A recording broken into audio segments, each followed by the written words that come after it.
चलिए एक महत्वपूर्ण टॉपिक देख लेते हैं हम लोग, है ना। बीच में ही आर्थिक सर्वेक्षण जी आ गया है, भारत का आर्थिक सर्वेक्षण। देखिए दो चीजें आती हैं, है ना। ये जो टाइम पीरियड चल रहा है, फरवरी स्टार्ट होने वाला है और जनवरी खत्म हुआ है। इसमें दो चीजें आती हैं, एक आपका आता है क्या, ये है इकोनॉमिक सर्वे, और एक आता है बजट।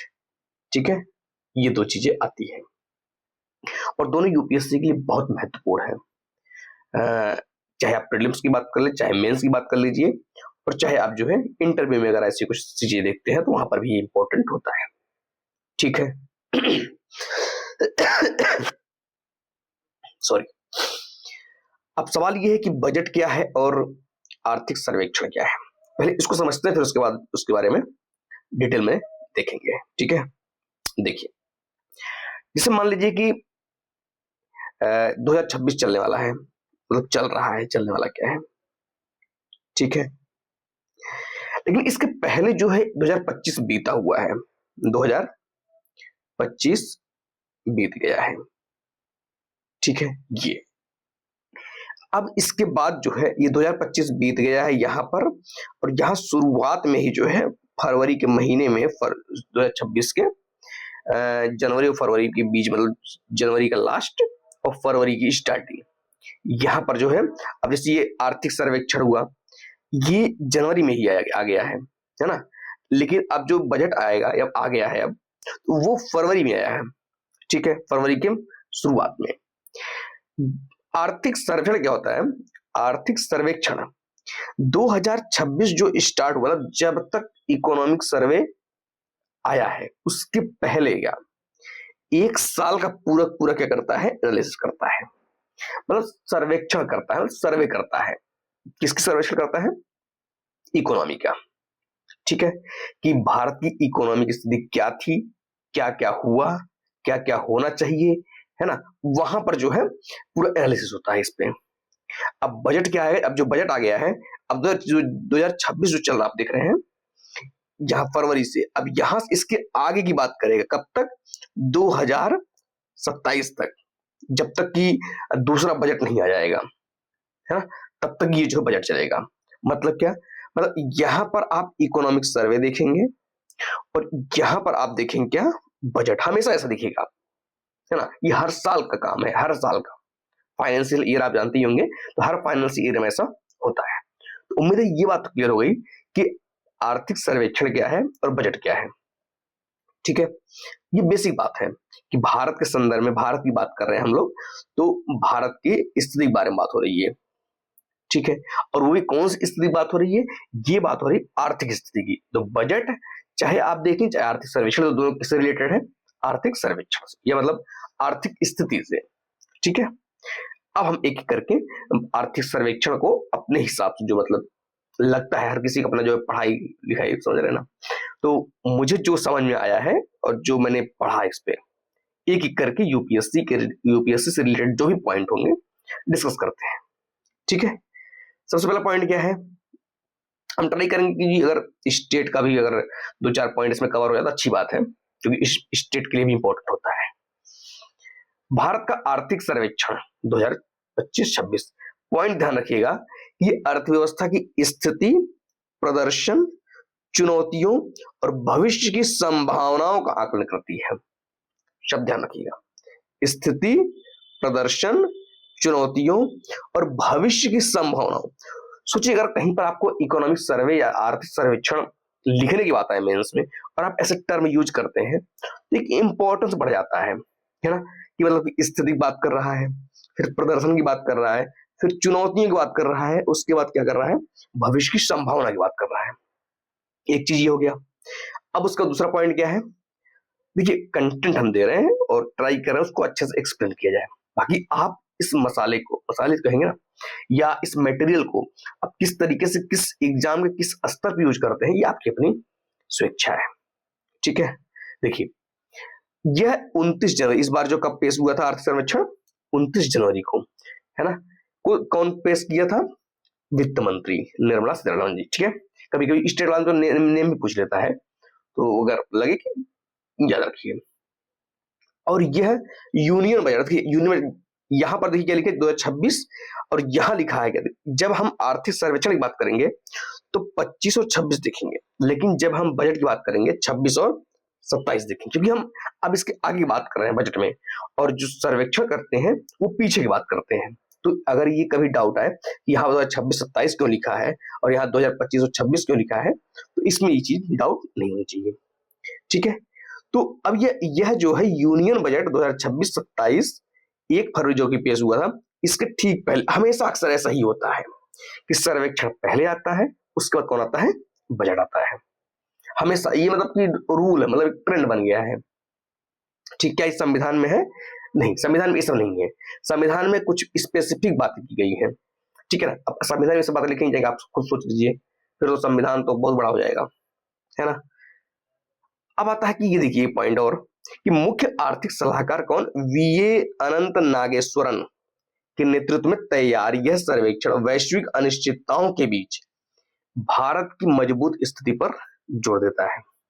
किसकी स्थिति पर? भारत की मजबूत स्थिति पर। सिंपल सी बात है, सरकार ये बजट या इकोनॉमिक सर्वे पेश की है, ठीक है, अगर सरकार ये आर्थिक सर्वेक्षण पेश की है, आपको क्या लगता है? सरकार ये कहेगी कि हम जो है बहुत खराब बनाए हैं, हमने पीछे जो काम किया बहुत खराब किया, ऐसा कुछ कहेगा नहीं, है ना।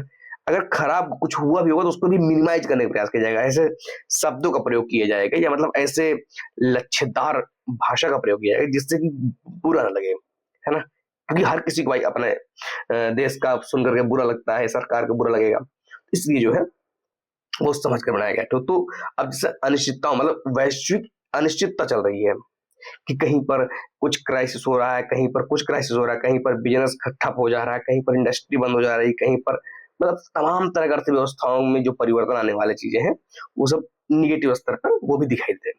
लेकिन इस अनिश्चितताओं के बीच में भारत की स्थिति मजबूत रही है। आप देख ही रहे होंगे, अगर आप ओरिजिनल बजट पढ़ना, वो इकोनॉमी सर्वे पढ़ना चाहें, अच्छा बार बार मेरे दिमाग में बजट आ रहा है कि अभी जस्ट इसके पहले जो है मैं बजट पर जो है थोड़ा ध्यान दिया था, है ना, कि बजट की संवैधानिक स्थिति क्या है, कैसी है, तो थोड़ा सा बार बार वो शब्द दिमाग में आ जा रहा है ना। चलिए देख लेते हैं फिर से। उसके बाद क्या है, यह रिपोर्ट, ये पॉइंट थोड़ा ध्यान दीजिएगा कि यह report high growth high and resilient economy, economy कैसी, रेजिलियंट, ध्यान दीजिएगा, high growth and resilient economy की ओर भारत के संक्रमण को दर्शाती है। संक्रमण मतलब क्या होता है? हाई ग्रोथ मतलब दो चीजें, संक्रमण क्या होता है?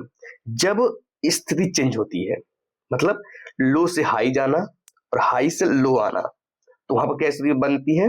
संक्रमण की स्थिति बनती है। ठीक है, अब देखिए क्या कर रहे हैं कि यहां पर भारत के संक्रमण की दर्शाता है, जहां विकास दर उच्च है, ध्यान दीजिएगा थोड़ा सा क्लियर कर देना, ये देखिए, जहां विकास दर उच्च है, मुद्रा स्फीति ऐतिहासिक रूप से कम है और वित्तीय स्थिरता मजबूत है ना। विकास दर कैसा है? उच्च है, होना ही है अगर गवर्नमेंट ठीक है, मुद्रा स्फीति ऐतिहासिक रूप से कम है, मतलब कि बहुत कम नहीं है, लेकिन जो पीछे घटनाएं हुई हैं या पीछे जो परिस्थितियां रही हैं उसके हिसाब से जो है कम है, और वित्तीय स्थिरता मजबूत है, मतलब जो है वित्तीय स्थिरता, फाइनेंशियल स्टेबिलिटी है। आप ऐसा नहीं कहिए कि डगमग वाली अनिश्चितता वाली स्थिति नहीं है। ठीक है, ये रहा कुछ इंट्रोडक्टरी पार्ट, है ना। अब थोड़ा सा हम प्रमुख हाईलाइट कुछ पॉइंट देख लेते हैं, बाकी आप डिटेल में पढ़िएगा आराम से, 2-3 साल तक एक ही इकोनॉमिक सर्वे को, है ना, हाईलाइट देख लेते हैं। फाइनेंशियल ईयर 2026 मतलब 25-26 के लिए फर्स्ट एडवांस एस्टिमेट्स के अनुसार वास्तविक जीडीपी विकास 7.4% अनुमानित है। जीवीए कितना है? 7.3%। ग्रास वैल्यू एडिशन, है ना, जीवीए, और ये होता है जीडीपी। ये सब अगर अब इसका कॉन्सेप्ट बनाना शुरू करेंगे तो 1 घंटा ही लग जाएगा, है ना। तो मैं उम्मीद करता हूँ अगर आप इकोनॉमिक सर्वे पढ़ रहे हैं तो पता होगा बेसिक बातें। फाइनेंशियल ईयर 27 की अगर बात करें, मतलब 2026-27 की अगर बात की जाए, तो यहाँ पर अनुमान लगाया जा रहा है, बताया नहीं जा रहा है, अनुमान लगाया जा रहा है। अनुमान कितना लगेगा? 6.8% से 7.2% के बीच में, ये अनुमान है।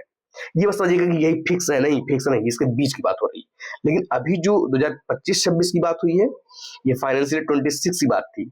यहाँ पर 7.4 ये फिक्स है, अब इसको बीच में नहीं कर रहे हैं। और जीवीए आप देख रहे हैं 7.3% है, तो इसमें भी सस्पेंस वाली कोई चीज नहीं है। ठीक है, मध्यम अवधि में भारत की संभावित विकास दर, मध्यम अवधि मतलब समझते हैं कि मतलब बीच में, शुरुआत वाली स्थिति नहीं, बीच वाली। मध्यम अवधि भारत की संभावित विकास दर 7% के आसपास अनुमानित, मतलब पहले 6.5% थी। दुनिया की प्रमुख अर्थव्यवस्थाओं में सबसे ऊंची, तो लिखना जरूरी है ना ये सब बातें, है ना, कि दुनिया की प्रमुख अर्थव्यवस्थाओं में सबसे ऊंची, लगभग अप्रोक्सीमेट किसके बीच में है, ये है 7%। ठीक है, तो ये चीजें उम्मीद है कि क्लियर हो गया होगा। हम वही बात कर रहे हैं जो एग्जाम के लिए इंपॉर्टेंट है। बाकी लक्ष्यदार बातें बहुत कुछ है निबंध लिखने के लिए, है ना, पूरा कहानी सुनाने के लिए 3 घंटा 4 घंटा, तो अच्छी बात है। वही चीजें अवेलेबल है, उसको आप करते रहिए, अपने स्तर पर करते रहिए। ये जो मेरे स्तर मैं कर दे रहा हूँ। मुद्रास्फीति, इन्फ्लेशन क्या स्थिति है? अप्रैल से दिसंबर औसत हेडलाइन मुद्रास्फीति कितनी? 1.7%। अब हेडलाइन मुद्रास्फीति पता होना चाहिए, है ना। अब आप ये सोचे कि नहीं मुद्रास्फीति ही नहीं पता है, फिर तो मतलब समस्या है ना। सीपीआई सीरीज की शुरुआत से सबसे कम, आपको पता ही होगा मुद्रास्फीति में सीपीआई का कितना महत्व है ना। सीपीआई, डब्ल्यूपीआई आपने मतलब देखा ही होगा, होलसेल और ये जो है कंज्यूमर, है ना। तो बेसिक बातें हैं, बहुत टफ नहीं है, बस ये इसको एक्सप्लेन करने के लिए टाइम लगता है। खाद्य और ईंधन कीमतों में की कमी से सामान्य डिसइंफ्लेशनरी ट्रेंड। ठीक है, उसके बाद एक पॉइंट है कि आरबीआई ने फाइनेंशियल ईयर 26 के लिए मुद्रास्फीति अनुमान, ध्यान दीजिएगा, मुद्रास्फीति अनुमान 2.0% तक घटाया है। किसने? यही से क्वेश्चन बनता है कि मुद्रास्फीति को तय कौन कर रहा है? कौन कर रहा है? आरबीआई कर रहा है। एक क्वेश्चन ध्यान रखिएगा, है ना। तो कितना घटाया है? 2.0%। ठीक है, अब थोड़ा हम देख लेते हैं फिस्कल डेवलपमेंट, वित्तीय स्थिति, है ना, वित्तीय स्थिति या वित्तीय विकास जो भी समझ लीजिए, थोड़ा इसको देख लेते हैं। क्या ये कुछ काम लायक चीज है क्या?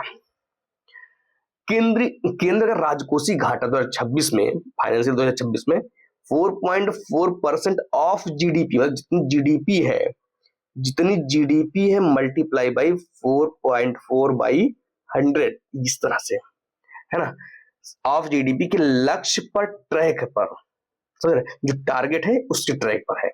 तो मतलब कहने मतलब ये कहना चाह रहा है, कवि कहना चाह रहा है आपसे कि मतलब बहुत स्थिति दिक्कत नहीं कर रही है, बस इतना। राजस्व प्राप्ति जो फाइनेंशियल ईयर 2025 में था वो कितना था? 9.2% ऑफ जीडीपी तक बढ़ी है, ठीक है ना। जीडीपी कितना? 9.2%। अब बता दिया हमको कि जीडीपी लिखिए, उसके बाद 9.2 डिवाइड बाई 100 करके निकाल लीजिए आराम से, कोई दिक्कत नहीं। बस ये ध्यान रखिए, ये बढ़ी है जीडीपी, है ना, इतना बढ़ा हुआ है। एक चीज ये टाइम कितना भाग रहा है कितना भी अच्छे से क्या कर सकते हैं।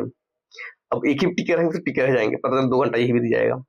सार्वजनिक पूंजीगत व्यय में ध्यान दीजिए, सार्वजनिक, अच्छा पूंजीगत व्यय और सार्वजनिक, ध्यान रखिए, सार्वजनिक पूंजीगत व्यय में भारी वृद्धि, भारी मतलब बहुत ज्यादा वृद्धि हो गया है तो शब्द को देखिए, मतलब भारी वृद्धि। फाइनेंशियल ईयर 20 से 25 तक की 3 गुना से अधिक, मतलब 5 साल में, 5 साल कितना? 3 गुना से अधिक। ठीक है, उम्मीद है ये भी बात जो है क्लियर हुई होगी। उसके बाद क्या है, जरा देख लेते हैं भाई, रोजगार और श्रम बाजार, इसमें क्या स्थिति है, इसके बारे में कुछ इंपॉर्टेंट पॉइंट है। Q2, क्वार्टर पता है ना, क्वार्टर बताना पड़ेगा। क्वार्टर का सिंपल सा फंडा होता है, जैसे मान लीजिए कि 12 महीने, ठीक है, 12 महीने को आप 4 से डिवाइड कर दीजिए, कितना आ जाएगा? 3, एक क्वार्टर हो गया। मतलब 3 महीने को क्या बोलेंगे? एक क्वार्टर बोलेंगे, पीने वाला नहीं महीने वाला, है ना। तो अब Q2, जैसे मान लीजिए जनवरी, फरवरी, अब सवाल ये है कि फाइनेंशियल ईयर का क्वार्टर है, तो अब फाइनेंशियल ईयर पता होना चाहिए, ठीक है ना। तो यहाँ ये गलती नहीं करिएगा। तो अब जैसे यहाँ पर आप देखिएगा लिखा है जुलाई से सितंबर, अब यहाँ देखिए ना, जुलाई से सितंबर, ये Q2 में आएगा, है ना। अगर आपको इसके Q1 जानना है, इसके 3 पीछे चले जाइए, आपको पता चलेगा हाँ क्वार्टर शुरू कहाँ से मतलब फाइनेंशियल ईयर शुरू कहाँ से हो रहा है, थोड़ा सा गणित लगाएंगे ना सब कुछ मिल जाएगा, है ना। सोचते हैं कि वो भी नहीं करना पड़े, अपने बताओ सब भाई, है ना, तुम पढ़ा रहे हो, तुम्हारी सारी जिम्मेदारी है, पढ़ाओ भी, मार्केटिंग भी करो, ये भी करो, वो भी करो, सब कुछ तुम ही करो, तो थोड़ा सा चीजें नहीं हो पाती ना। खैर, तो फाइन क्वार्टर 2 में देखा जाए, जुलाई से सितंबर में 15 प्लस आयु वर्ग में कुल रोजगार कितना, 56.2 करोड़, देख रहे ना। और महिलाओं की भागीदारी और ग्रामीण रोजगार में सुधार, सुधार कितना पता नहीं, सुधार हुआ है। अब है भी तो, अगर जो कुछ आंकड़े हैं वो सब आप जाकर अंत पढ़िएगा। कारण क्या है, सिंपल सी बात है कि सारी चीजें हम कवर नहीं कर सकते। अच्छा, बैंकिंग क्षेत्र में कुछ, बैंकिंग और वित्तीय क्षेत्र में क्या स्थिति है। जीएनपी का नाम मैंने पढ़ाया ही है, शायद किसी लेक्चर मैंने पढ़ा, बहुत डिटेल पढ़ा है, जीडीपी, जीएनपी, जी सब चर्चा अच्छे से किया है। ग्रॉस नॉन परफॉर्मिंग एसेट, ये नॉन परफॉर्मिंग एसेट पता ही होगा ना भाई, जो परफॉर्म नहीं कर रहा है, अब इसमें भी सोचने वाला है, उसमें भी ग्रॉस लगा दे। अब ग्रॉस मतलब क्या होता है, अभी आप ये क्लियर होना चाहिए ना कि ग्रॉस मतलब क्या होता है, नेट मतलब क्या होता है। अब अगर इसी में भी डाउट है ग्रॉस कौन सा नेट कौन सा है, फिर समस्या है ना। तो जीएनपीए सितंबर 2025 में 2.2%, ठीक है ना, बहुदशकीय न्यूनतम, नॉन परफॉर्मिंग एसेट न्यूनतम होने का मतलब ये होता है कि चीजें सही चल रही है। आपको गुस्सा नहीं आना चाहिए कि यार बताओ अभी जीएनपीए जो है इतना न्यूनतम हो गया, आप ये मत समझिए, ये अगर न्यूनतम लिखा जाएगा आपको लगता है नहीं, अगर कब लिखा जा रहा है इसका मतलब हमारे लिए फायदेमंद अच्छी चीज है तब लिखा जा रहा है, तो इसको थोड़ा सा जो है धैर्य बना, ऐसे नहीं पता कि टेंशन में आ गया यार ये तो बड़ा गड़बड़ स्थिति है, ठीक है। विदेशी मुद्रा भंडार, इसमें क्या स्थिति, जनवरी 2026 में यूएसडी 701.4 बिलियन, ठीक है ना, 11 महीने का आयात कवर किया गया। और प्रदर्शन क्या है, क्षेत्र प्रदर्शन क्या स्थिति है, इसको थोड़ा देख लेते हैं, क्या पता तो एक क्वेश्चन बन ही जाए। और क्वेश्चन कब दिए होता है ना, क्वेश्चन कब बन जाता है पता नहीं चलता है। क्षेत्र प्रदर्शन देखिए, सेक्टरल परफॉर्मेंस, सेवाएं विकास का मुख्य इंजन, ये तो पता ही आपको, भारत में अगर सेवाएं हट जाए ना तो बहुत स्थिति खराब हो जाएगी, है ना, सेवाओं ने बहुत कुछ संभाला रखा है। तो क्या है, ये आप देखो, ये देखो फाइनेंशियल 26 में जीवीए 9.3% विकास, जीवीए ग्रॉस वैल्यू एडिशन, ठीक है, ग्रॉस वैल्यू एडेड एडिशन, समझ रहे हैं ना, मतलब पता चला कि वो उसमें कंफ्यूजन है। पूरे साल 9.1% अनुमानित, जीवीए कितना 56.4%, ठीक है। निजी अंतिम उपभोग व्यय, ये क्या पीएफसीई कितना बढ़ा है, क्या बढ़ा है, मतलब 7.0% बढ़ा है, जो कि जीडीपी का कितना है 61.5% है। बाकी कैलकुलेटर लेके चाहे अपने कैलकुलेटर करके निकाल लीजिए जो निकालना हो। निजी अंतिम उपभोग, ये ध्यान रखिएगा, ये अच्छी चीज बुरी चीज है पता होना चाहिए कि अच्छी चीज बुरी चीज है ना। तो अब जीडीपी का मतलब इंपॉर्टेंट है तो अच्छी चीज होगा कि निजी अंतिम उपभोग व्यय, मतलब कि अपने लिए जो है, अपने लिए जो अंतिम उपभोग के लिए व्यय होता है वो होता है निजी अंतिम उपभोग व्यय, ठीक है। शब्दों से थोड़ा सा ना मतलब क्लियरिटी आ जाती है अगर आप उसको ब्रेक करके पढ़ते हैं तो। और कुछ है देख लेते हैं, ये तो ठीक है, उम्मीद अच्छी है, कृषि मजबूत है, अच्छी मानसून और रबी फसल की उम्मीद, ठीक है, तो अच्छी बात है ना। वैश्विक स्तर पर क्या स्थिति है, वैश्विक स्तर पर देखिए वही वाली स्थिति कि दुनिया रो रही है हम खुश हैं, सिंपल सा फंडा, दुनिया रो रही, दुनिया परेशान है और हम बहुत अच्छा कर रहे हैं ना, इस टाइप थोड़ा सा। जैसे वैश्विक क्या है, वैश्विक अर्थव्यवस्था चुनौतीपूर्ण, मतलब पूरी दुनिया में जो है बहुत ज्यादा स्थिति में, जब भू राजनीतिक तनाव चल रहा है उधर के, यूएसए की स्थिति खराब, रसिया की, यूक्रेन की, है ना, फिर उधर जाकर के आप ईरान पहुंच जाइए, उसके बाद जो है यूएई देख लीजिए, उधर सऊदी अरब, मतलब तमाम तरह समस्याएं चल रही हैं और उसमें भारत की स्थिति बढ़िया है। उसका व्यापार विखंडन, ये भी व्यापार भी खूब विखंडन हो रहा है कि टैक्स लगा देंगे तो ये कर देंगे, है ना, यहाँ पर टैक्स लगा देंगे, वहां पर कर देंगे, तो ताकि बेच ही ना पाओ, है ना, इनकी वजह से कोई इधर भाग जा रहा, कोई उधर भाग जा रहा, इस तरह जो है। तो व्यापार विखंडन, देखिए इसमें क्या स्थिति है, देख लेते हैं एक बार। जिससे कि 2008 से 72 संकट की स्थिति, 10 से 20% संभावना 2026 में, मतलब क्या, ये तो आपको पता ही होगा, वित्तीय संकट आया हुआ था कब 2008 में, अब उसको यार 10-20% मान लीजिए 2026 में भी होगा, है ना। मतलब उससे बुरी स्थिति मतलब 10-20% रहेगा। भारत भारत भारत की बात ही लग रहा है, भारत तो मतलब उछाल मारेगा दुनिया में, है ना। देखिए जैसे Bharat fastest growing major economy के रूप में चौथे साल मजबूत, अच्छी बात है ना, कि मतलब भारत की स्थिति अच्छी है। दुनिया जो है जब डूब रही है कि हम नाव लेके जाएंगे, आराम से नाव लेके जाएंगे, चलो चलो चलो तुमको उठा उठा करके समुद्र डूब रहा है, तुमको उठा उठा कर लेके जाएंगे जमीन पे, है ना।